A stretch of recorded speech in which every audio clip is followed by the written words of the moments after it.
Little by little, we introduced Bible lessons, and that's when we realized they didn't know how to read or write or anything. Hey, thanks so much for joining us today. My name is Matt. This is my wife, Jessica, where we share the stories. Today, we're talking about 5 simple ways that we've seen communities change. You want to tell us about our first person, Nate, in Ecuador?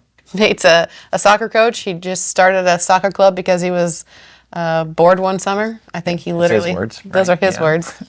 And yeah, now he's grown it into a semi-professional team. I don't know what the technical term is, but it's big. And yeah, he does it in a very simple way. I guess we'll let him tell you what he does. None of the things that we do is rocket science. We just try to treat people well and show them God's love, which is apparently an abnormality. It is an abnormality within the soccer world here. Clubs treat their people really poorly. And we saw that if we could just treat people how anybody would want to be treated, that we could make a radical difference in not only the soccer culture and obviously in the teams that, the players that are on our teams. Moving up the ranks, we can have impact not only locally, but on a country-wide basis. I love Nate. I love Nate too. And that phrase, "it's not rocket science," has just, ever since I heard that, stuck in my head. And he lives that. It's not just how he treats his players. I mean, it's the way he treated us when we were visiting. It's the way we watched him treat his friends, the people around him. Yeah. He lives that. That's his lifestyle. Yeah. And so I think Nate really just sets the bar kind of high, but also kind of attainable on this whole idea of what are some simple ways you can change a community. Just love people. Yeah. Right? It's a commandment in the Bible too. And so it's a simple way to do that. The second story that I brought is Greg from A Loss. And Greg is also very much like Nate in the spectrum of, I just felt like he was a wisdom bucket. And like anytime he said something, like you wanted to like jot it down. He's very in tune with the Spirit. Yeah, and it's just like Jesus just came out of him. We have a saying that we use is we come in the back door, we leave out the back door. This is not about us. It's not about lifting our ministry up. It's not about lifting our name up. What we want people to leave with is, I just met Jesus. I was loved by Jesus. And they would forget the person that was helping them, but they would be left with something that would mark their life. Well, from what I remember in knowing Greg is he saw a need and he filled the need. Mm-hmm. He didn't go in with a plan. He went in with humility and asked God where he should go and what he should do.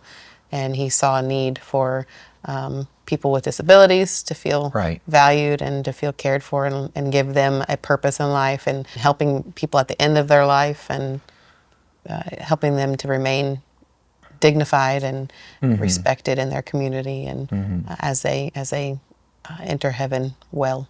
Yeah, and so I feel like the thing that I walked away with Greg was that he served people rather than being served, and it was always about the people that he was working with. It was always about the people that he was serving. It was never about what Greg had done. That's just a true testament of Jesus and humility. So loving others, humility.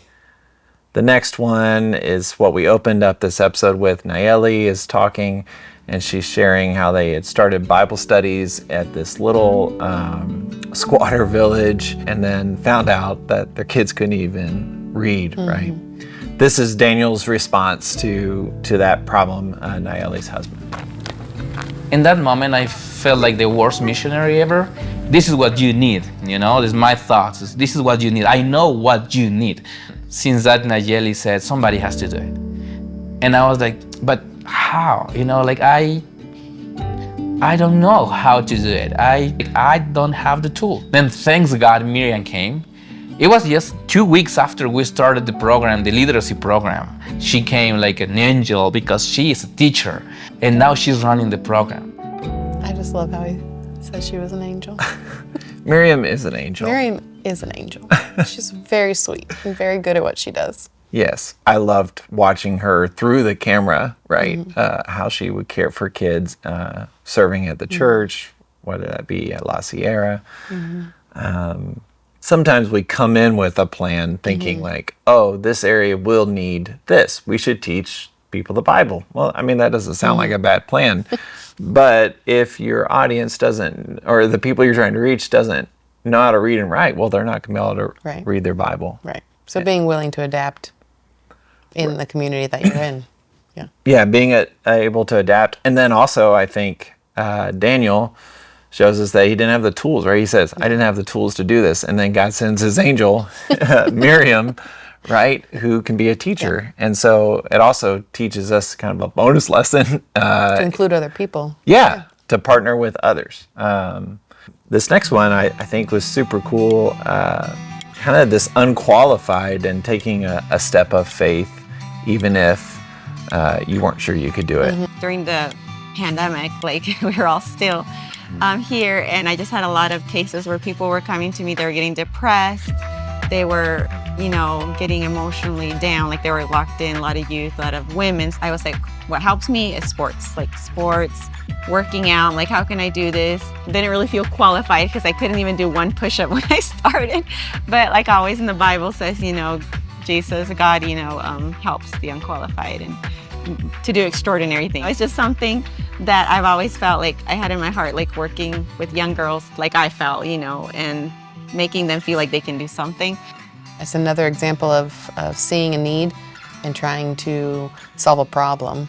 She just saw kids that needed motivation and they needed a purpose and they needed something to accomplish. I think sometimes there's that need to like accomplish something. She didn't have a plan. She didn't even feel like she was capable of doing it, but she figured it out and she did it.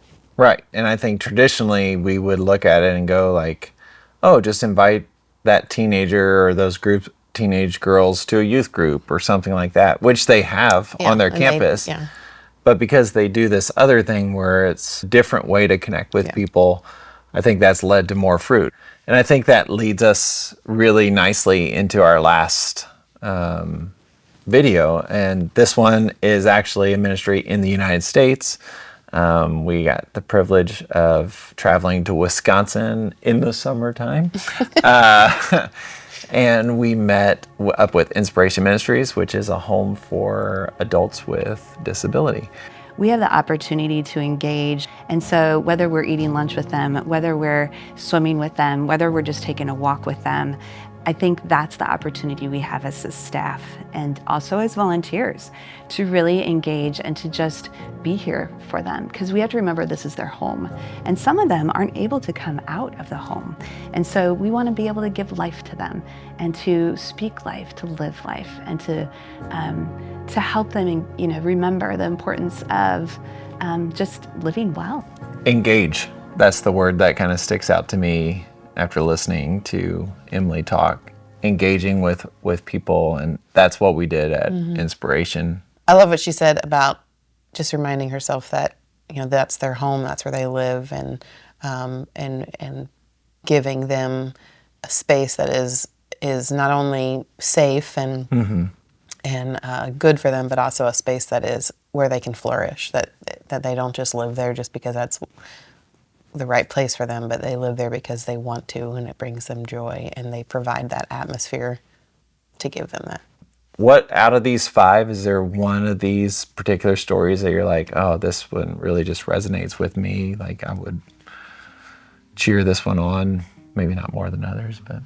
I just still go back to what Nate said. If you treat people well, I think Emily alludes to it as well, but if you treat people with the dignity and the respect that they deserve as a human, then hopefully that means you naturally care well for them, and that you champion them in who they are and who God created them to be as a person first.